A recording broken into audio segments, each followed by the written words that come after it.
Calendar Club Challenge, day number 17. 17 miles in one go in the books. Gonna throw the map of my run up here, splits up here. And the reason I decided to just do it in one go was because I was neither feeling really good or really crappy. I was running mile 5, okay, I'm feeling okay, still got a ways to go.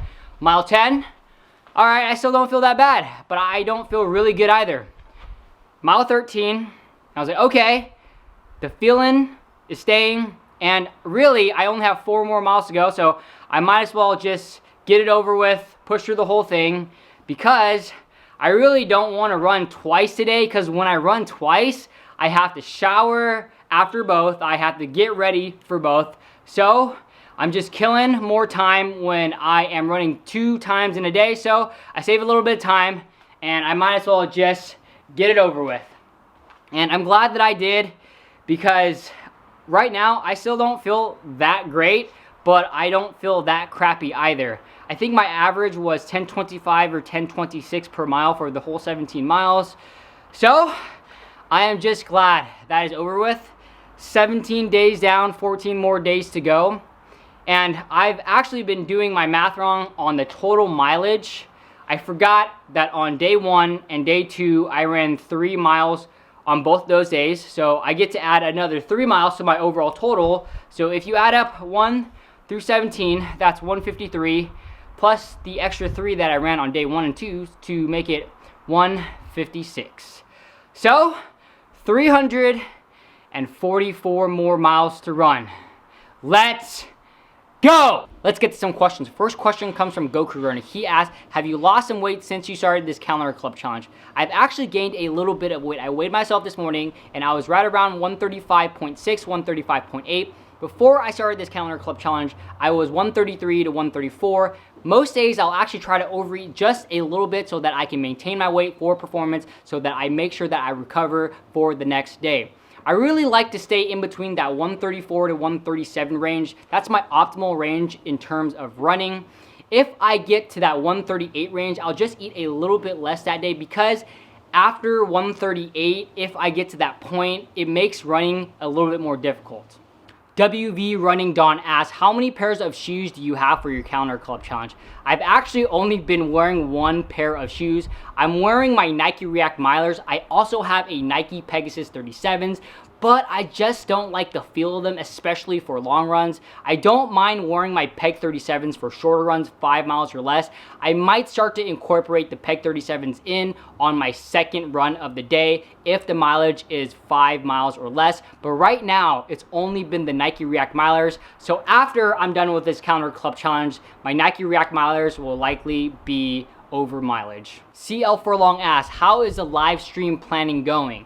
So I finally found a date that works for me, and hopefully it works for a lot of you as well. It will be next Saturday, the 25th of July at 8 a.m. Pacific Standard Time. I will be live streaming with my GoPro. I'll be holding my GoPro and running at the same time and answering questions. So I'll go as long as however the GoPro battery lasts. So stay tuned. Again, next Saturday, 8 a.m. Pacific Standard Time.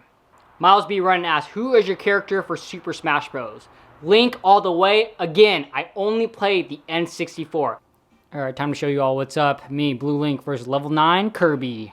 1 stock, items off. Let's see if I'm still rusty.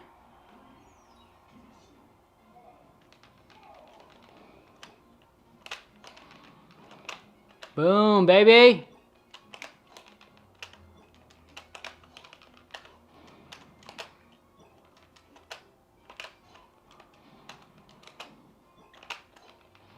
Come on, you can't say it like that.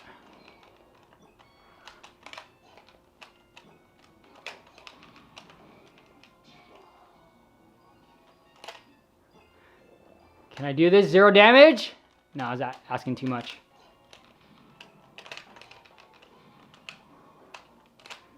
God. Oh, he killed himself. Augie Silver Fitness asks, does your girlfriend train as much as you do, and do you have siblings who work out? I actually have 3 brothers. They work out, but they're definitely not as intense with their exercise as I am. They're more of casual gym goers.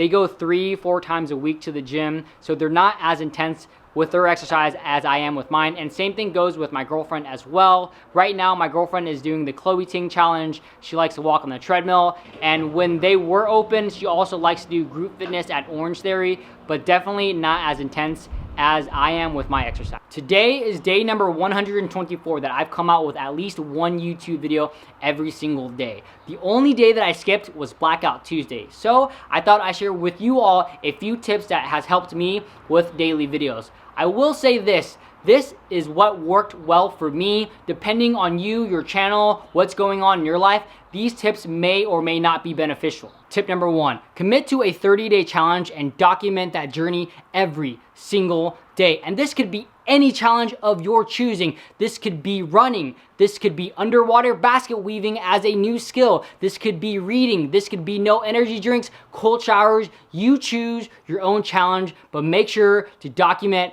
every single day. For me, I chose run 10 miles a day for 30 days in the month of April. And literally, I would come back from my run, I would pull out my camera, film for about 3 to 8 minutes, and then that would be my YouTube video of the day.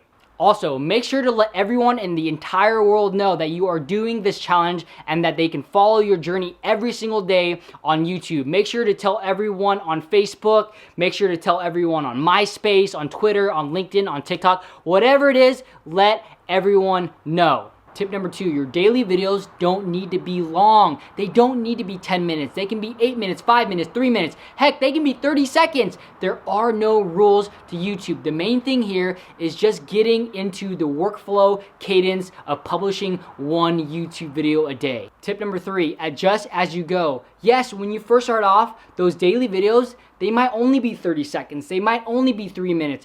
But the more that you do it, the more days that pass, the more that you are going to learn. The key here is taking what you learn, being adaptable, and implementing those new ideas, those things that you see, those things that you learn, and making your videos better over time. For me personally, my videos were really short at first. They were 3, 4, 5 minutes. But over time, I adjusted, I was adaptable, and now usually my videos are at least 8 minutes and up to 16. I've added a Q&A section, and all that wouldn't have been possible if I wasn't adaptable.